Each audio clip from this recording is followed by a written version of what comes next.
Many have wondered at this time with the coronavirus if this is signaling the end of the world. According to the Bible, it is not. In Matthew 24, the disciples had an interesting question for Jesus. Notice the question that they posed in verse 3. They asked him, "Tell us, when will these things be, and what will be the sign of your coming and the end of the age?" Now that's an important distinction. Christ didn't talk about the end of the world. In fact, this world isn't going to end as most people think. Now, this age will end. The age of man's rule, the age of man's governments, the age of man trying to rule himself. That is going to come to an end when Jesus Christ returns.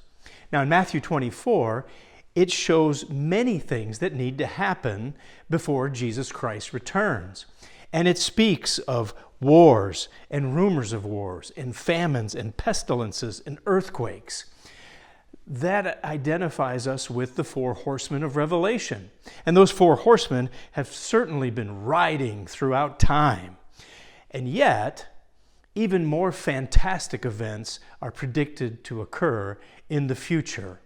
So at very best, it might be, as Christ describes in Matthew 24:8, as the beginning of sorrows.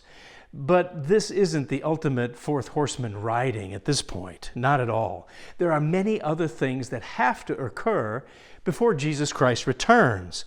We know there has to be a world-ruling government. We know that there has to be a false prophet, a great false religion that will come about.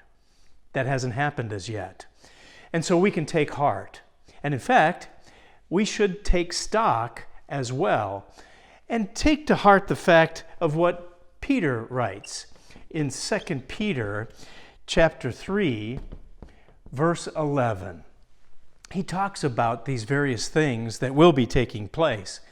And then he says, since all these things will be dissolved, since the age of man is coming to an end, since these things are going to finally be over, he says, what manner of persons ought you to be in holy conduct? And so at this difficult time, we should all step back and take spiritual stock of our lives. We're not at the end, but we should beware of our spiritual state. That's BT Daily. We'll see you next time.